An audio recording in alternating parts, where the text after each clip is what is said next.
یه چیزی رو حالا باعث شدی خاطری برای من زنده بشه. از شما چه پنهون سالها قبل با دختری دوست بودم، انقدر زیبا بود همیشه با خودم فکر میکردم منو گذاشته سر کار.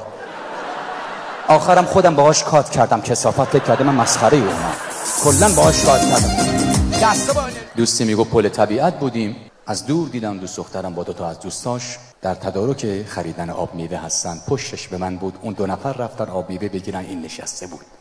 تریپ خارجی برداشتم رو نوک پا، آرومکی رفتم از پشت چشاشو گرفتم، صدامو عوض کردم که منو نشناسی. گفتم اگه گفتی من کیم؟